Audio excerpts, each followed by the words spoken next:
स्वागत दोस्तों, आगे किसान मोदी के सबसे पहले सबसे बड़ी खबरें बताएंगे दोस्तों। बिहार में राहुल गांधी के यात्रा का हो रहा है जोरदार तरीके का असर, बताएंगे। एक और बीजेपी के कद्दावर नेता ने पार्टी से किनारा करके अपनी पार्टी बनाने का ऐलान कर दिया है, बताएंगे कौन है ये भारतीय जनता पार्टी के नेता दोस्तों। इसी के साथ में चलेंगे एक और बड़ी खबर की तरफ, जहां पर मुआवजे को लेकर किसानों ने घेर लिया नीतीश कुमार का घर, बताएंगे किस तरीके का प्रोटेस्ट हुआ है दोस्तों। इसी के साथ में चलेंगे एक और बड़ी अपडेट की तरफ, जहां पर राहुल गांधी ने एसएससी के अभ्यर्थियों का किया जोरदार तरीके समर्थन दोस्तों। इसी के साथ में बिहार के अंदर कांग्रेस पार्टी ने अब बीजेपी के उस नेता को एक्सपोज करना शुरू कर दिया है दोस्तों, जिसके दामाद आरएसएस के कोटे से बोर्ड के अध्यक्ष बनाए गए थे, बताएंगे क्या है पूरा मामला दोस्तों। वहीं पर भाजपा शासित राज्य के अंदर मराठा आरक्षण के लिए आखिरी लड़ाई का ऐलान कर दिया गया है। एक एक करके चलेंगे आज की सारी बड़ी खबरों की, सारी बड़ी जानकारी अब तक पहुंचाएंगे। लेकिन उससे पहले अगर आप भी मानते हैं दोस्तों कि देश कहे आज का नहीं चाहिए इंडिया गठबंधन और भाजपा, तो इस वीडियो को लाइक करके लाल बटन दबाकर चैनल को सब्सक्राइब करके बेल आइकन दबाकर कमेंट बॉक्स अपनी राय जरूर लिखता है दोस्तों। चलते हैं सबसे पहले सबसे बड़ी ब्रेकिंग न्यूज अपडेट की तरफ, जहां पर बिहार में बीजेपी के कद्दावर नेता और पूर्व सहकारिता मंत्री रामाधार सिंह ने बीजेपी से किनारा करते हुए अपनी पार्टी बनाकर चुनावी मैदान में उतरने का ऐलान कर दिया है दोस्तों। आपको बता दें कि बीजेपी से त्याग पत्र पार्टी के प्रदेश अध्यक्ष दिलीप जायसवाल को देने पहुंचे हैं और एक प्रेस वार्ता के दौरान उन्होंने ये घोषणा की है कि वो बीजेपी से अपने आप को अलग कर रहे हैं। उन्होंने कहा कि मैंने जिस भारतीय जनता पार्टी को खून पसीने से सींचा, उस पार्टी ने मुझे कुछ नहीं दिया। उन्होंने एक बात पर जरूर जोर देते हुए कहा कि उनकी बीजेपी के पूर्व सांसद सुशील सिंह से नहीं बनती है। कुल मिलाकर दोस्तों 36 के आंकड़े की खबर सामने आती है। ऐसे में भारतीय जनता पार्टी के नेता जो पूर्व में सहकारिता मंत्री रह चुके हैं और औरंगाबाद क्षेत्र के अंदर अच्छा खासा इनका दबदबा रहा है दोस्तों, उन्होंने बीजेपी को अलविदा बाय बाय करते हुए मगध विकास मोर्चा बनाने का ऐलान करते हुए चुनाव लड़ने की जानकारी दी है दोस्तों। और रामाधार सिंह कहते हैं कि बिहार में राजपूत जाति के लोगों को सरकार ने कोई सम्मान नहीं दिया, भाजपा ने कोई सम्मान नहीं दिया। प्रदेश में सिर्फ कुछ एक विशेष जाति के लोगों को अधिकारियों के तौर पर पोस्टिंग मिल रही है। वहीं अपनी पार्टी के घोषणा पत्र पर बोलते हुए उन्होंने कहा कि औरंगाबाद सहित मगध के सभी सीटों पर मगध विकास मोर्चा के तहत चुनाव लड़ेंगे और उनका मुख्य उद्देश्य होगा उत्तर कोयल का पानी टेकारी तक पहुंचाना और कुटकू नदी का पानी जहानाबाद तक पहुंचाना और सोनदह डैम का पानी आमस तक पहुंचाना। पूर्व मंत्री ने बताया कि 50 बीघा खेत बेचकर वह अपने सभी उम्मीदवारों को चुनाव का खर्चा देंगे, जिसे बीजेपी के खिलाफ एक मोर्चे के तौर पर उतारा जाएगा दोस्तों। यानी भारतीय जनता पार्टी के वोटों को डिवाइड करने के लिए, राजपूत समाज के वोटों को एकजुट करने के लिए फैसला लिया गया है। अगर आप भी मानते हैं कि अभी तो और भी कई सारे समाज के लोग बीजेपी के खिलाफ मोर्चा खोलते दिखाई देंगे, तो अपनी राय जरूर लिखकर बताएगा दोस्तों। ज्यादा से ज्यादा वीडियो को शेयर कीजिएगा ताकि पल पल की पूरी अपडेट आप लोगों तक लगातार पहुंचते रहे। चलते हैं एक और बड़ी अपडेट की तरफ, जहां पर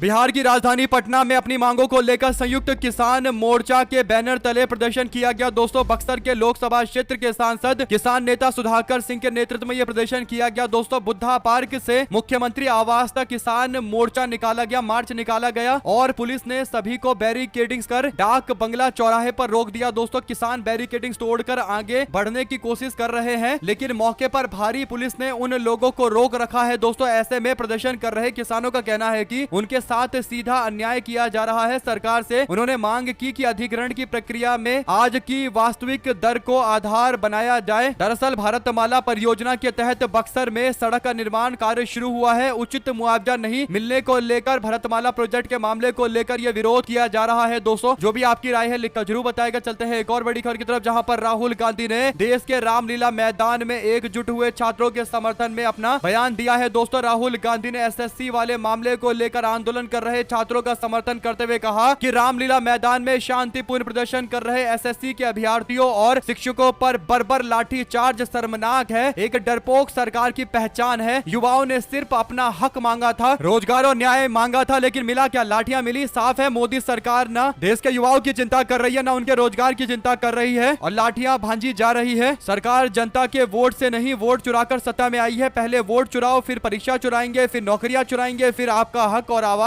दोनों को कुचल देंगे। युवाओं, किसानों, गरीबों, बहुजनों, अल्पसंख्यकों, आपका वोट उन्हें नहीं चाहिए, इसलिए आपकी मांगे कभी वो प्राथमिकता से नहीं रखेंगे आगे। वक्त है डरने का नहीं बल्कि डटकर मुकाबला करने का। यानी एसएससी वाले मामले को लेकर जो प्रोटेस्ट किया जा रहा है दोस्तों, राहुल गांधी पूरी तरीके से छात्रों के साथ कंधे से कंधा मिलाकर चलते दिखाई दे रहे हैं। जो भी आपकी राय है लिखकर जरूर बताएगा। चलते हैं एक और बड़ी अपडेट, जहां पर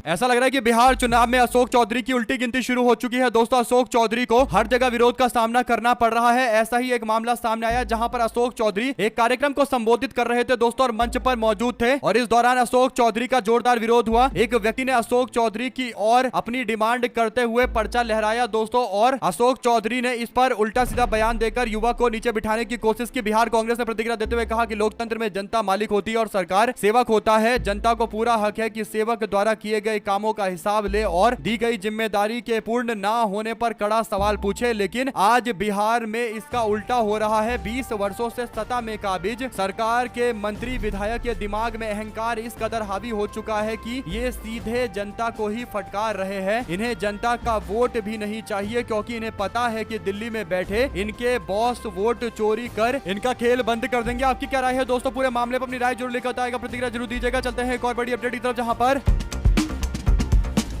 अमित शाह बोले, कहा अगर कोई 5 साल से ज्यादा सजा वाले केस में जेल जाता है तो उसे 30 दिन तक अगर बेल नहीं मिलेगी तो फिर उसे उसके पोस्ट से हटा दिया जाएगा। यानी जो कानून लेकर आया जा रहा है संविधान संशोधन 130 वाला दोस्तों, उसे लेकर अमित शाह ये बयान देते हुए कह रहे हैं कि कोई छिटपुट आरोप के लिए पोस्ट से नहीं हटाया जाएगा, मगर जिन पर करप्शन के आरोप है या 5 साल से ज्यादा सजा काट रहे हैं, ऐसे मंत्री, सीएम या प्राइम मिनिस्टर जेल में बैठकर सरकार नहीं चला पाएंगे। इस पर अमित शाह को अरविंद केजरीवाल ने जवाब देते हुए कहा कि जो व्यक्ति गंभीर गुनाहों के मुजरिमों को अपनी पार्टी में शामिल करके उनके सारे केस को रफा दफा करके उन्हें मंत्री, उप मुख्यमंत्री और मुख्यमंत्री बना देते हैं, क्या ऐसे मंत्री, प्रधानमंत्री को भी अपने पोस्ट से इस्तीफा देना पड़ेगा? क्या उनको भी अपना पोस्ट छोड़ना पड़ेगा? अगर किसी पर झूठा केस लगाकर उसे जेल में डाला गया, बाद में वो दोष मुक्त हो गया, तो क्या जो झूठा केस लगाने वाले मंत्री को कोई सजा मिलेगी? ये साफ सीधे तौर पर पूछा जा रहा है दोस्तों अमित शाह से। अगर आप भी मानते हैं कि ये जो कानून लेकर आए अमित शाह, साफ तौर पर इंडिया गठबंधन की पार्टी के मुख्यमंत्रियों से लेकर मंत्रियों को कहीं ना कहीं दबाव में डालने की राजनीति है दोस्तों। 2 शब्द जरूर लिखकर बताएगा और ज्यादा से ज्यादा वीडियो को शेयर कीजिएगा। चलते हैं एक और बड़ी अपडेट की तरफ, जहां पर